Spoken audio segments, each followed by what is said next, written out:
Hey everyone, this is Jen and this is a BPD short. I want to quickly talk to you this evening about paranoia, BPD and paranoia. If you have BPD, you've probably definitely found yourself catastrophizing, worrying to the point of rumination and anxiety. If you have, I've made some videos about those subjects, so I'll put up the links about rumination and cognitive distortions. Earlier today, I really got into kind of a paranoia panic. And I'm going to put up a little screenshot here that sort of defines BPD and paranoia. And I encourage you also to do a Google search, bring up some articles about how BPD and paranoia intersects. We all have worry, right? We all have worry about things that might happen. Will we have enough money? Will we get a job? Will we find someone to be with? All kinds of day-to-day things that you might worry about. But when does worry turn to paranoia? How do you identify that you're actually in a paranoia cycle? What leads up to it? How can you combat it? Well, the first thing really is learning when you are feeling so anxious and you know you're dysregulated. Sometimes the very first thing that works for me is saying to myself, I think you might be being paranoid. And sometimes even just in that moment, if I pull up like an article like on Psychology Today or Med Health or NIH, something about BPD and paranoia, that sort of helps kind of like talk me down off the ledge, so to speak. A lot of the things that lead up to paranoia have a lot to do with your state of mind. Have you been sick? Have you been experiencing a lot of anxiety about something else? Have you not been getting a lot of sleep? Have you not eaten, right? So all of the things in the core DBT emotional regulation that can help you stay regulated and at your baseline and not like, spiking up and down. If you've had BPD, you may have very well had a paranoia episode, and how paranoia is different in mood disorders as opposed to personality disorders. So BPD, all other personality disorders, those are not mood disorders. A mood disorder is bipolar. Some of them are escaping me. People with schizophrenia, again, that's a mood disorder. There's schizotypal personality disorder, but that's different than schizophrenia. With schizophrenia, like you're having hallucinations. And the thing that's the most different about paranoia episodes in people with mood disorders as opposed to personality disorders is that with personality disorders, it's more easily identifiable to the person with the personality disorder that it's happening, and it's shorter lived, and you can more easily talk yourself out of it. People, who have hallucinations or bipolar or schizophrenia, they have a very hard time differentiating sometimes between what's reality and what's paranoia. Like there's somebody hiding behind my car, right? Like, aliens are talking to me on my phone. Like these are things that I've heard people say in different interviews, and it feels very real. Where there are similarities is that in the paranoia, instances that you're having, the thing that's different about BPD or other personality disorders and mood disorders is that they feel very real. And they're very intense, which of course, BPD, we have intense emotions. It's hard for us to stay regulated. Most of these paranoia episodes with BPD come out of stress-related incidents. So it's not like you are always paranoid all of the time, right? You don't always think someone's out to get you. You don't always think you're about to be fired at work. Something usually preempts the space where you're about, to become more dysregulated than usual, and that leads into a panic. What happened to me is that, as many of you know, I have my own business and I send out invoices every Sunday to all my reoccurring clients. I walk dogs for a living. I take care of animals for my business. And every Sunday people pay.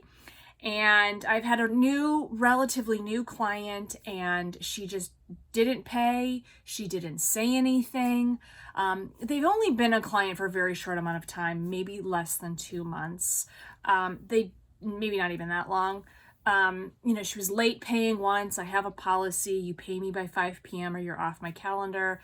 And there's really no excuses, all week when the deadline's coming up. So, she did it once back in September. Everything's been fine for several weeks. They've been really happy. And then, I don't know, I can kind of sense, I could sense when I would interact with them in person, because they work from home, some tension, or I'm not really sure what it was. But then all of a sudden, this Sunday, they didn't pay. They didn't text me. They didn't say anything all of Sunday. They didn't say anything all of Monday. And by Monday evening, I was like, that's it. In my mind, I was like, okay, well, clearly you don't respect me.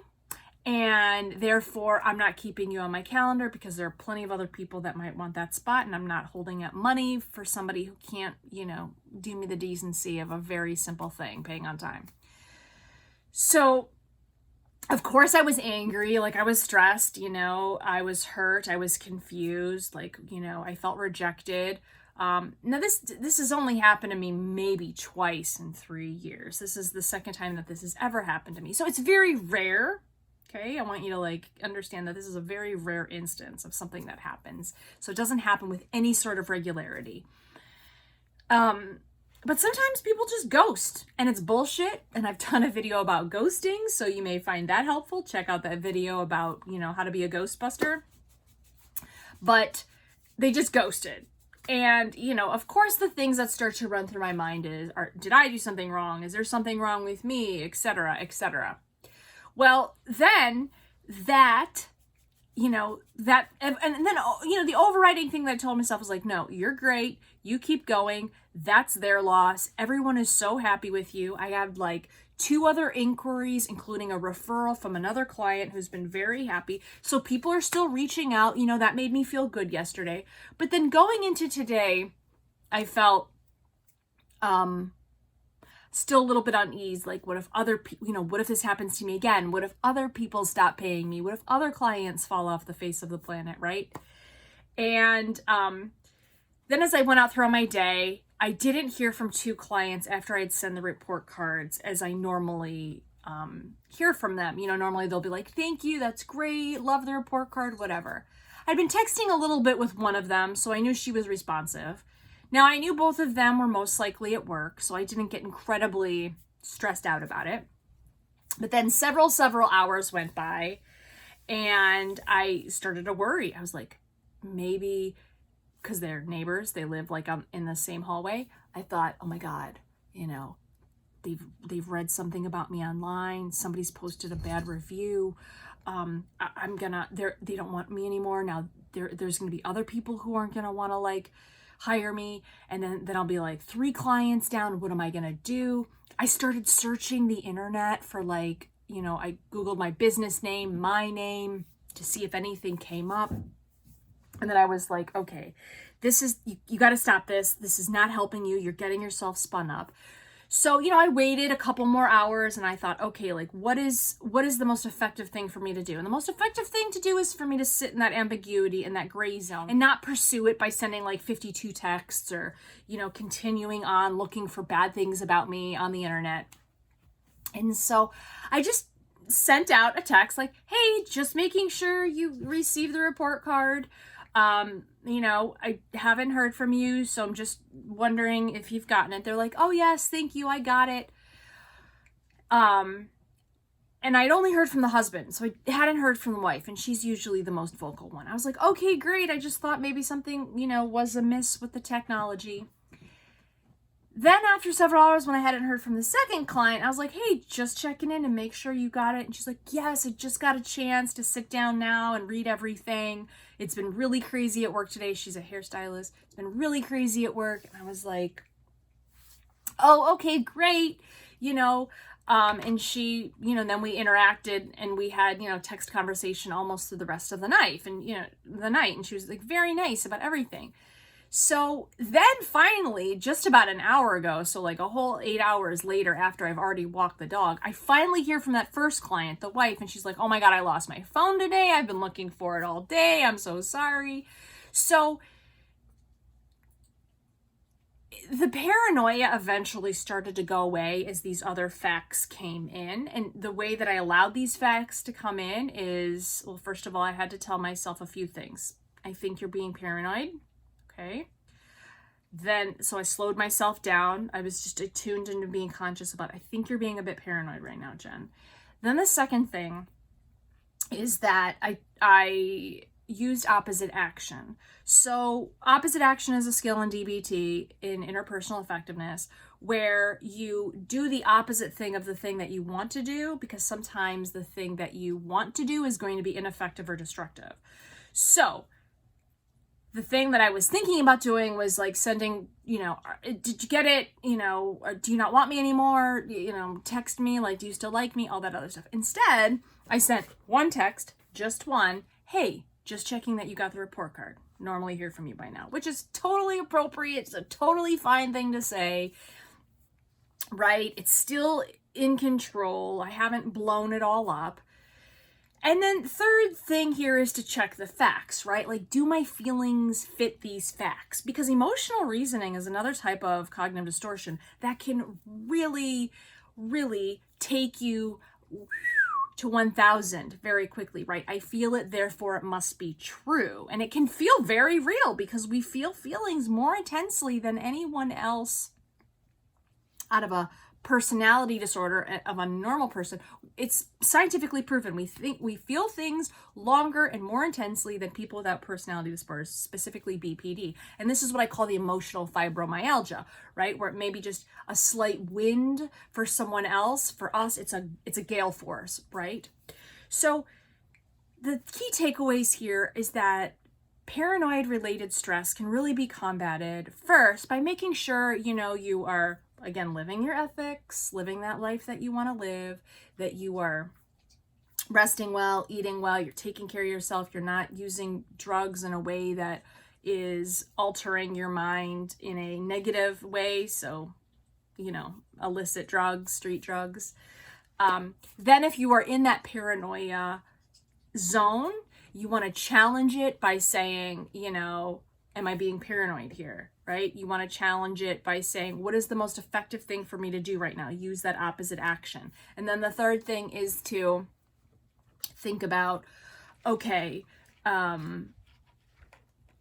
what are the things that I can do right now that are effective, that can keep me calm, and how can I check the facts against these feelings, right? And sometimes that takes some time to play out. And I think really that's one of the hardest things about BPD is recovery, is letting it play out, waiting for that ambiguity, right?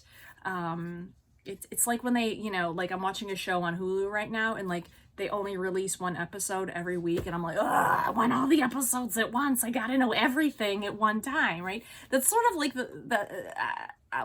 when I say that it's hard to wait in that ambiguity about letting things play out and waiting in that gray zone.